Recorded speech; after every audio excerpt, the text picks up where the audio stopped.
की तो उनसे नारियल बन गया। जी हाँ, भगवान ने कोशिश तो किया था इंसान को बनाने के लिए, लेकिन उससे नारियल बन गया। और इसीलिए ही हिंदू धर्म में किसी भी शुभ काम के लिए जो इंसान को बलि देने की विधा है, वह इंसान की बलि ना देकर नारियल को बलि दी जाती है या फोड़ा जाता है और उसे इंसान ही माना जाता है। तो आदमी की बलि ना चढ़ा करके हम नारियल तोड़ करके, क्योंकि वह मनुष्य की सृष्टि थी। यह दोस्तों एक बार जरा गौर से सोच कर देखिएगा कि अगर भगवान जी से वो गलती ना हुआ होता और नारियल ना बना होता, तब क्या होता? तब तो शायद आज भी हिंदू लोग किसी भी शुभ काम के लिए इंसान को ही बलि चढ़ा दिया करता। ऊपर से यही लोग कहते हैं कि किसी भी जानवर को मारना नहीं चाहिए और उसकी गोश्त भी नहीं खाना चाहिए। हाँ, अजीब है। वीडियो में आगे दोस्तों हम ये भी जान पाएंगे कि इस सारे संसार को बनाने वाला ब्रह्मा कभी कभी छुट्टी पर चला जाता है। मतलब भगवान को छुट्टी की जरूरत पड़ती है और उसकी छुट्टी के समय किसी दूसरे ने इस दुनिया को संभालते हैं। तो ब्रह्मा जी छुट्टी पर जब जाते हैं ना, तो ब्रह्मा जी जब छुट्टी पर जाते हैं तो श्री वशिष्ठ जी ही संभालते हैं। तो पूरी वीडियो क्लिप दोस्तों हम आगे देखेंगे, जो कि बहुत ही इंटरेस्टिंग होने वाला है। और साथ ही हम डॉक्टर जाकिर नाइक सर का एक सवाल जवाब को भी सुनेंगे, जिसमें एक छोटा सा लड़का ये सवाल करता है कि अल्लाह ताला ने शैतान को ना मारकर चैलेंज क्यों कर दिया कि वो हम इंसानों को बहकाए? अगर मार दिया होता तो हम इंसान बुरी काम ना करते। अल्लाह तो जानते ही है कि हम इंसान कैसा है, फिर भी शैतान को ना मारकर उसने शोर क्यों दिया? क्यों ना अल्लाह ताला शैतान को चैलेंज ही ना करता, या फिर अल्लाह ताला शैतान को उसी वक्त खत्म कर देता। तो वीडियो यार इंटरेस्टिंग और जबरदस्त होने वाला है। चलिए पहले हम अनिरुद्ध आचार्य जी की इस क्लिप को देखते हैं और साथ ही साथ डॉक्टर जाकिर नाइक सर का उस सवाल जवाब को भी सुन लेते हैं। अस्सलामु अलैकुम वरहमतुल्लाहि वबरकातुहू। दोस्तों, क्या आपने कभी सुना है कि नारियल हमारी तरह इंसान बनने वाला था, लेकिन भगवान की गलती की वजह से वो नारियल बन गया? बड़ी ही अजीब बात है, कोई भी सुनेगा तो उसे हंसी आ जाएगा। ये कहना है अनिरुद्ध आचार्य जी का। उन्होंने कहा नारियल की भी दो आंखें होती है इंसान की तरह, क्योंकि नारियल इंसान बनने वाला था। आइए जानते हैं उनकी इस बेतुकी सी बात का क्या लॉजिक है, लेकिन उससे पहले मेरे चैनल को सब्सक्राइब ज़रूर कर दें। आपने नारियल को गौर से देखा होगा, आंखें होती हैं। इसलिए हम लोग जब भी कोई शुभ काम करते हैं तो नारियल तोड़ते हैं। जो बलि चढ़ाने की परंपरा है, तो आदमी की बलि ना चढ़ा करके हम नारियल तोड़ करके, क्योंकि विश्वामित्र जी इतने वशिष्ठ जी और विश्वामित्र जी इतने पावरफुल हैं कि ये चाहें तो ब्रह्मा जी छुट्टी पर जब जाते हैं ना, तो ब्रह्मा जी जब छुट्टी पर जाते हैं तो श्री वशिष्ठ जी ही संभालते हैं सृष्टि का मैनेजमेंट। ऐसे हैं वशिष्ठ जी। और इसी प्रकार के हैं विश्वामित्र जी, पर विश्वामित्र जी से ज्यादा अच्छे से हो नहीं पाता, परफेक्ट नहीं। विश्वामित्र जी, एक बार विश्वामित्र जी को गुस्सा आ गई कि ब्रह्मा जी की सृष्टि अच्छी नहीं लग रही है, तो विश्वामित्र जी ने अपनी सृष्टि स्टार्ट की। तो उन्होंने अपनी सृष्टि बनाई, जिसमें वो कुछ चीजें बना पाई थी, जिनमें से था एक नारियल। ये जो नारियल है, जब विश्वामित्र जी अपनी सृष्टि करने लगे, अपने आप को ब्रह्मा मान के सृष्टि रचने लगे, तो उन्होंने सबसे पहले सोचा मैं भी इंसान बनाऊं। तो उन्होंने इंसान बनाने की कोशिश की, तो उनसे नारियल बन गया। आपने नारियल को गौर से देखा होगा, आंखें होती हैं। इसलिए हम लोग जब भी कोई शुभ काम करते हैं तो नारियल तोड़ते हैं।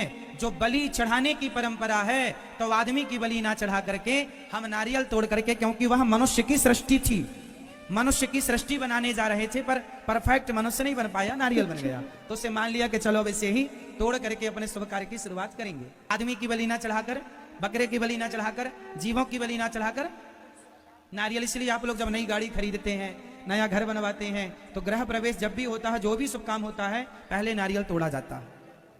डॉक्टर जाकिर नाइक के हॉल में मौजूदगी के साथ माइक्रोफोन के सामने खड़ा ये छोटा सा लड़का मुसलमान बच्चा है, जिसका नाम अहमद है। बहुत से बड़े लोगों की तरह अहमद भी डॉक्टर जाकिर नाइक से अपना सवाल पूछने आया है। जब अहमद ने अपना सवाल डॉक्टर जाकिर नाइक के सामने रखा, तो पूरा हॉल और डॉक्टर जाकिर नाइक खुद भी हैरान रह गए कि बच्चे ने इंतहाई लॉजिकल सवाल किया। दोस्तों, इस बच्चे ने ऐसा सवाल कर दिया था जिसे जानकर आपका सर भी चकरा जाएगा, और वो सवाल इंतहाई लॉजिकल है, अक्सर आपके जहन में भी आता है, मगर शायद हम इंसान या हम बड़े लोग जो उम्र में बच्चों से बड़े हैं, हम ऐसे सवालात पूछते नहीं और शर्माते हैं कि लोग हमारे ईमान पर शक करेंगे।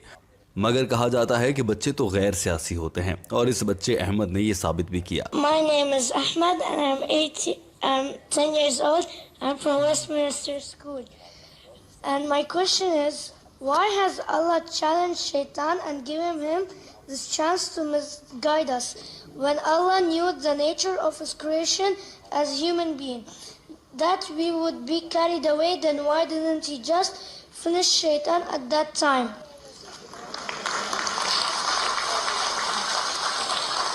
The young सवाल करने वाले बच्चे अहमद ने कहा था कि मेरा नाम अहमद है और मेरी उम्र 10 साल है और मैं वेस्टमिंस्टर के एक स्कूल में पढ़ता हूँ, और मेरा सवाल यह है कि अल्लाह ताला ने शैतान को चैलेंज क्यों दे रखा है कि जाओ इंसानों को गुमराह करके दिखाओ, जबकि अल्लाह ताला को मालूम भी था कि इंसान शैतान के बहकावे में आ सकते हैं। अल्लाह को इंसानों की फितरत मालूम थी, फिर भी शैतान को ये चैलेंज कर दिया, और शैतान हमें बहकाता है और इंसान इस दुनिया में गलत काम कर देता है। क्यों ना अल्लाह ताला शैतान को चैलेंज ही ना करता, या फिर अल्लाह ताला शैतान को उसी वक्त ख़त्म कर देता, यानी कि उसका नामो निशान ही मिट जाता। मुख्तसरन ये कि ये बच्चा डॉक्टर जाकिर नाइक से सवाल कर रहा है कि अल्लाह ताला ने शैतान को हमें गुमराह करने के लिए क्यों छोड़ रखा है। अल्लाह उसे ख़त्म कर दें, हम इंसान गुमराह नहीं होंगे और दुनिया बुराइयों से बच जाएगी। वैसे तो आमतौर पर कहा जाता है कि शैतान एक आजमाइश है, अल्लाह ताला इंसान को आजमाता है, मगर देखना है कि डॉक्टर जाकिर नाइक इसका क्या जवाब देते हैं। आइए आपको बताते हैं। Why did Allah challenge Shaitan and give him a chance to entice the human being? Why doesn't he finish him and completely? Doctor Zakir Naik ने मुस्कुराते हुए सवाल को दोहराया और फौरन से कहा कि मेरे प्यारे बेटे, अल्लाह ने शैतान को चैलेंज नहीं किया है, शैतान ने अल्लाह को चैलेंज किया है और कहा है कि मैं तेरे बंदों को गुमराह करूंगा। वरना इब्लीस तो बहुत मुत्तकी था, वो तकवा और परहेजगार था, लेकिन उसे गुरूर था कि वो बहुत ज़्यादा इबादत गुजार है, और उसे गुरूर था कि वो सबसे अफजल और अच्छा है। और जब अल्लाह ने इब्लीस को कहा कि हज़रत आदम अलैहिस्सलाम को सजदा करो या उसके आगे झुको, तो शैतान ने इनकार कर दिया और कहा कि मैं ऐसे आदमी के आगे क्यों झुकूं जिसको मिट्टी से बनाया गया है, जबकि मैं तो खुद नूर यानी रोशनी से बनाया गया हूँ।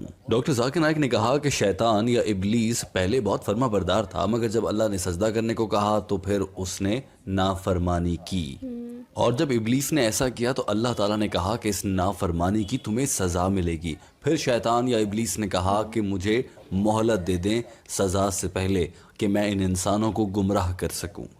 डॉक्टर जाकिर नाइक ने कहा कि शैतान ने अल्लाह ताला को चैलेंज किया था कि वो अल्लाह के बंदों को गुमराह कर सकता है अगर अल्लाह उसकी सज़ा में कुछ मोहलत देकर दिखाएं तो, लिहाजा शैतान ने अल्लाह ताला को चैलेंज किया था।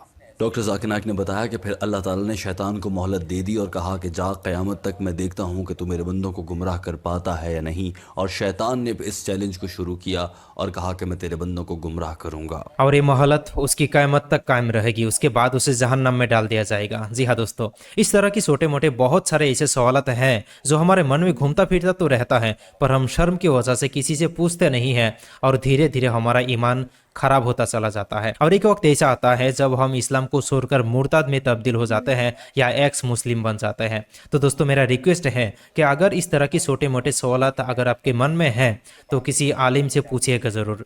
तो आज की